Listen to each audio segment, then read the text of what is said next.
Hello class 7th. Students, in our earlier classes, we have completed our chapter 1, the medieval period, right? So today we will begin our next chapter, that is the chapter 2, the rise of the kingdoms. So take out page number 14 of your social studies book, chapter the rise of kingdom. Now start with the introduction part, which is given in the pink box. During the early medieval period, many dynasties ruled India. That means during the early medieval period, that is during the 8th century, many dynasties ruled India. For example, the Rajput, Ghaznavid, the Ghodid, Palas, and the Gurjara Pratihars were powerful rulers in the north. In the south, the Palwas, the Pandyas, and the Cholas were the main powers. There were the Rashtrakutas and a few smaller kingdoms in the Deccan. So that means in the introduction they have written here that कि अलग अलग direction यहाँ पर given है, कौन कौन से direction में कौन सा रूलर रूल करता था, all these they have written here. Now let us begin with the North India. North India में क्या गिवन है? The word now here north India में सबसे पहले जो रूल करता था that was the Rajput. The word Rajput comes from the Sanskrit word राजपुत्र which literally means the son of a king, although different historians have different opinions about their origin, but most of them consider that they belong to the Kshatris or the warrior class of the Vedic period. Some other assumptions about the origin of the Rajput were follows. So class, in the Rajput they have explained here us that कि राजपूत कौन थे. they were the son of the king. कौन थे अभी हम लोग इसमें next page पे पढ़ेंगे कि वो कौन थे. वो सन थे किंग के. ठीक है. Now the Rajput is a large multi-component cluster of the caste, and they are the kin bodies and the local groups which share the social status and ideology of the gynecological descent originating from the Indian subcontinent. Okay. And according to the modern scholars, almost all the Rajputs clans originated from the peasant or the pastoral community. But in Rajput जो थे उनके भी religious Hindu इस्लाम सिखिस तीनों में आते थे. ठीक है. बट द टर्म राजपूत अगर हम लोग ऐसे देखें तो it acquired in the present meaning only in the 16th century. Okay. And the term राजपुत्र यहाँ पे लिया हुआ है ना हमारे सेकेंड लाइन में द वर्ड राजपुत्र. सो राजपुत्र जो था वो कैसे आया था? वो इन 18th century में ये टर्म आया था as a non hereditary designation for the royal official. And gradually the Rajput emerged as a social class comprising the people from the variety of ethnic and geographical background also.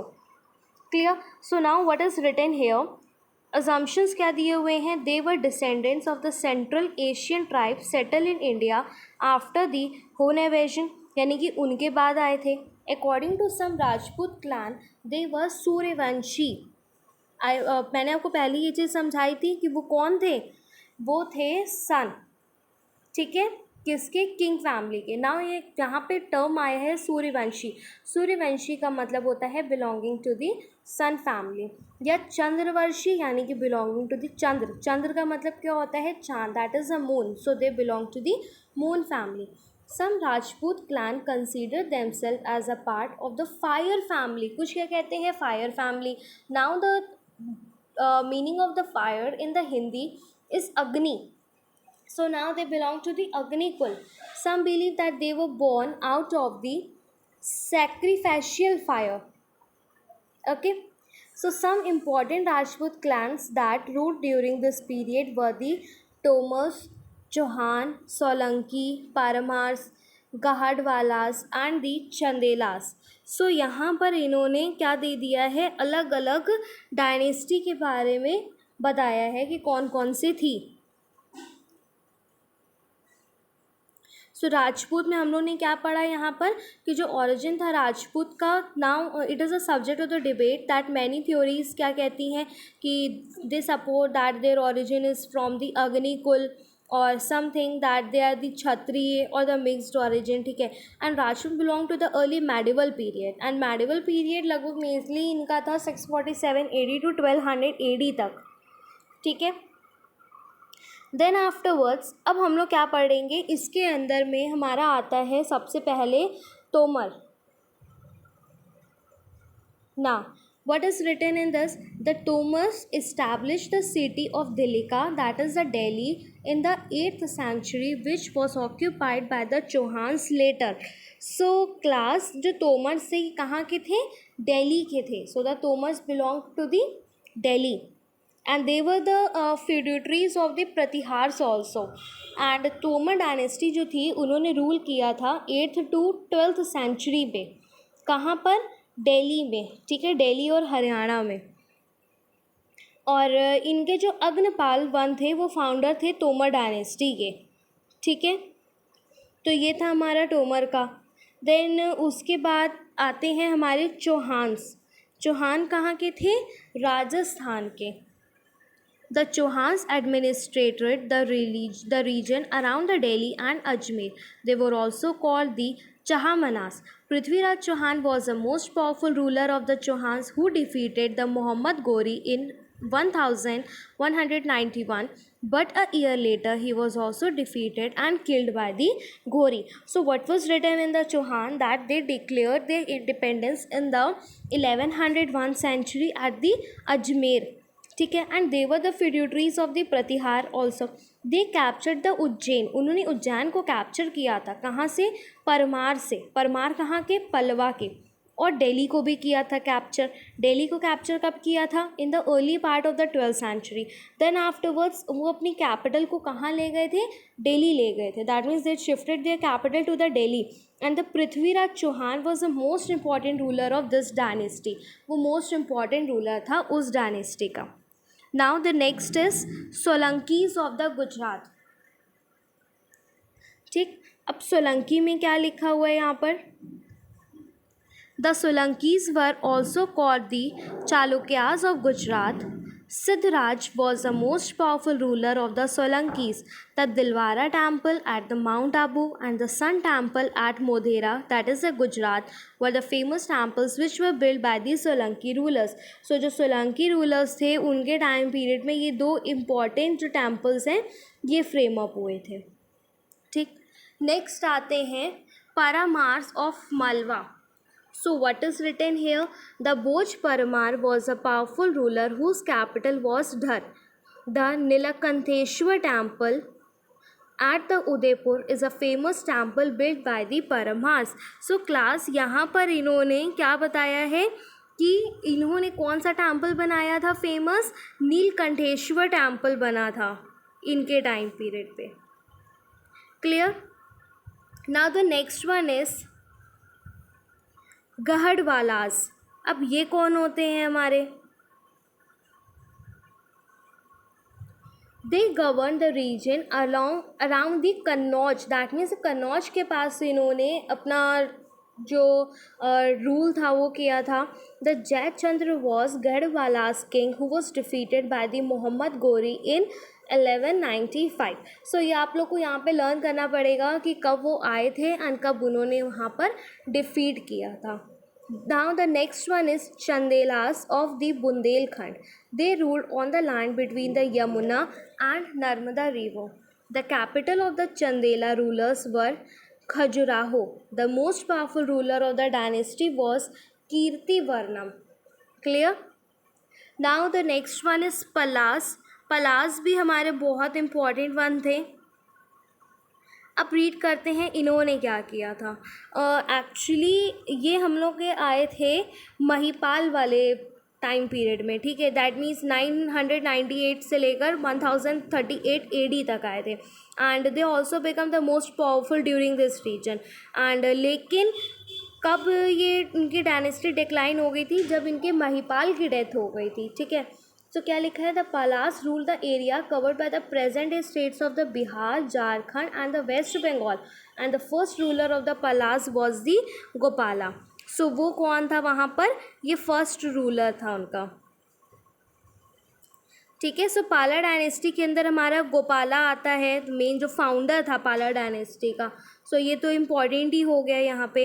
Then afterwards उन्होंने northern and eastern India में rule किया था पालाज में, तो ये भी most important चीज़ है यहाँ पे रिमेंबर करने वाली। इन्हीं के ही टाइम पीरियड में धर्मपाल भी आया था, देवपाल, महिपाल, गोविंदपाल, ये सारे हमारे इन्हीं के टाइम पीरियड पर आए थे। ठीक, नेक्स्ट आते हैं गुर्जरा प्रतिहार। अब देखते हैं गुर्जरा प्रतिहार क्या है।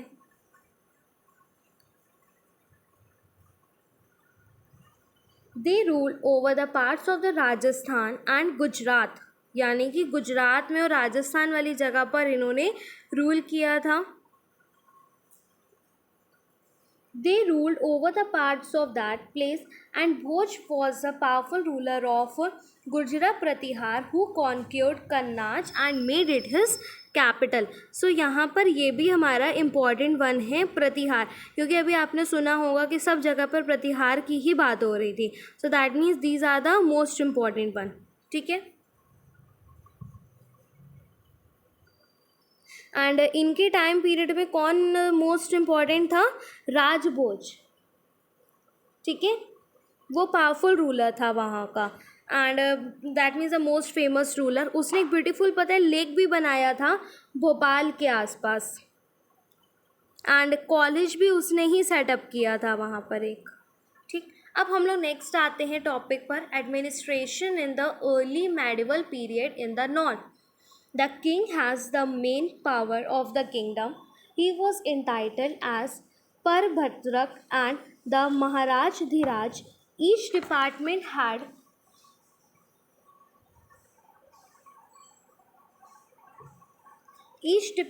had the separate minister. The most important minister was called the Mahamantri. जो most important one था उनको महामंत्री कहते थे। The kingdom was divided into the different units called bhaktis, यानी कि छोटे छोटे पार्ट में उन्होंने किंगडम को डिवाइड कर दिया था, that was called the bhaktis। And उसके बाद अगेन ईच भक्ति को उन्होंने और डिवाइड किया था into the visayas. Governor and the Vishapati were responsible for the administration of bhaktis and vishyas respectively. That means they were governed by the governor and Vishapati. Village was the smallest unit of administration which had the village headman and the grampati as the head. जैसे कि क्या होता था, जैसे ग्राम में head होता था ना, ग्राम यानी कि क्या हो गया, गाँव में, ठीक, वहाँ का head. To look after the, क्या उसका काम होता था? To look after the local schools की देखभाल करना, water tanks, temples, roads, villages. Also had the different committees which work in cooperation with the village headman. So that means ये लोग cooperate करते थे and they work in the coordination so that all will be able to get all the efficient resources. Now the next paragraph, second is, the king had his own army and he was the commander in chief of the army. The cavalry, elephant, chariots and infantry were the main parts of the army. So यहाँ पे बताया है कि उसकी जो army होती थी, यानी कि जो सेना थी, वहाँ पे कौन कौन से लोग उसमें पार्ट लेते थे। Now the next is the social life in the early medieval period in the north, कि जब हमारा ये वाला पीरियड चल रहा था तब क्या मतलब उनकी लाइफ थी, उसके बारे में यहाँ पर डिस्कस किया गया है। The basis of the social life of the Rajputs was the caste system. They were the Chhatris. They performed the responsibilities of warrior. According to the Tahqiq-e-Hind by the Al-Biruni, the caste system was very rigid during this period. The position of women declined during this period because the Sati Pratiha, child marriage, were experienced on the large scale. Through the Swayambhu ceremony, the princes could choose their husband. So यहाँ पर ये क्या बता रहे हैं कि जो condition थी किनकी, जो मेन कंडीशन थी वुमेंस की, वो बहुत ज़्यादा ख़राब थी उनके टाइम पीरियड पे। ठीक है, अब क्या मतलब था, कैसे पता चला कि मतलब वो सिचुएशन उनकी ख़राब थी? एक्चुअली में जो मेडिवल सोसाइटी थी वो पूरी सोशल एविल से भरी हुई थी। ठीक है, कैसे? जैसे कि अर्ली मैरिजेस हो जाती थी, स्लेवरी सिस्टम था, सती सिस्टम मेनली अडॉप्ट करते थे and so on. and also during this period the people had very hard and the struggle life, and the girls were also not allowed to exhibit even their face to any unknown persons. कोई भी girl किसी भी unknown person को अपना face नहीं दिखा सकती थी. एंड कैसे मैरिजेस होती थी? थ्रू द स्वयंवर. एक तो जल्दी हो जाती थी एंड ऑल्सो किसके थ्रू होती थी? स्वयंवर सेरेमनी के through. Okay.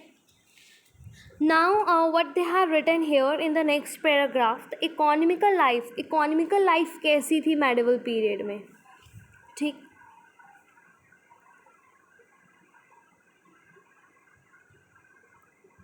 So just read the paragraph. The main occupation of the period was the agriculture. That means main काम क्या होता था इस period में?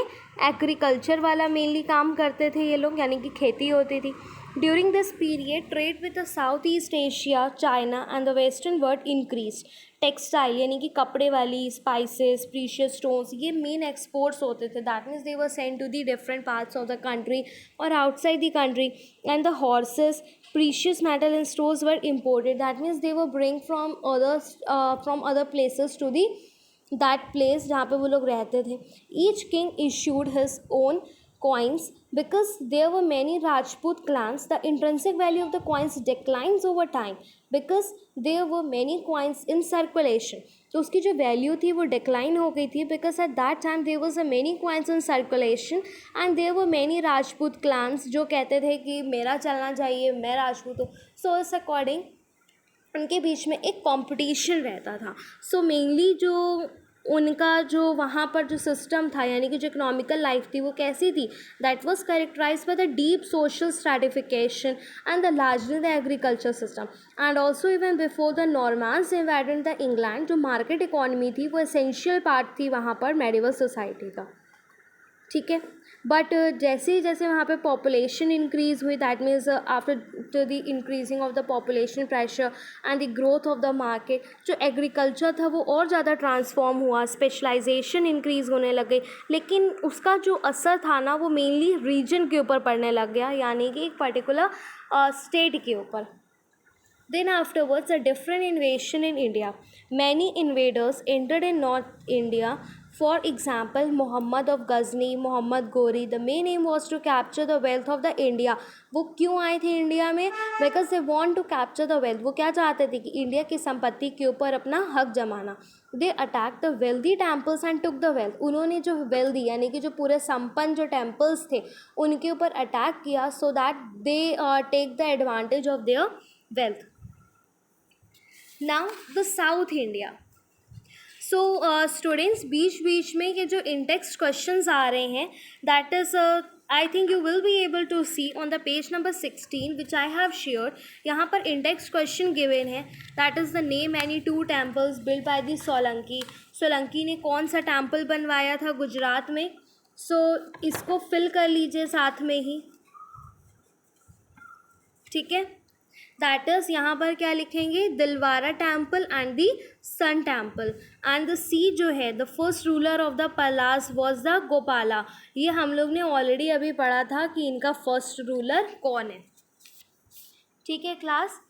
सो आज हम लोगों ने इतना अपना पढ़ लिया है. That means we have studied about the Rajputs कौन थे. ठीक है, राजपूत के बारे में पढ़ा. फिर राजपूत के अंदर बहुत सारी डायनेस्टीज़ पढ़ी, उनमें पढ़ा कि उनमें कौन कौन से इम्पॉर्टेंट राजपूत क्लान्स थे. That is the Tomar, Chauhan, Solanki and Parmars, Gahadavalas, Chandelas, Palas, Gurjara. इन सब के बारे में हम लोग ने पढ़ा. एडमिनिस्ट्रेशन पढ़ा कि किस अकॉर्डिंग होता था. उनकी हम लोग ने सोशल लाइफ पढ़ी, इकोनॉमिकल लाइफ पढ़ी. ठीक है, डिफरेंट इन्वेशंस है. अब हम लोग अपने नेक्स्ट टर्न पर साउथ इंडिया में जो आए थे अब उनके बारे में पढ़ेंगे. अभी तक हम लोग ने किसके बारे में पढ़ा था? फर्स्ट पेज पे लिखा था नॉर्थ इंडिया. अभी तक हम लोग ने पढ़ा था कि नॉर्थ इंडिया में कौन आया. अब हम लोग क्या पढ़ेंगे नेक्स्ट टर्न पर कि साउथ इंडिया में कौन आया. ठीक है क्लास. सो हम लोग नेक्स्ट टर्न पे इसको कंटिन्यू करेंगे. आज के लिए इतना ही. This much for today. And जितना भी पढ़ाया गया है इसको एक बार फिर से अपने तरीके से अपने अकॉर्डिंग एक बार इसको रीड ज़रूर करिएगा. एंड फिर अगर कोई डाउट होता है then you can ask from me and we will discuss it in our next lecture, जब आप लोग का नेक्स्ट एक्सप्लेनेशन पार्ट 2 आएगा। सो आई होप कि उससे पहले ही आप लोग सब पढ़ लोगे, सो दैट जब नया लेक्चर बनेगा एक्सप्लेनेशन का पार्ट 2 का, देन उसी में ही आपको एक्सप्लेन कर दिया जाए। Okay class, so thank you class.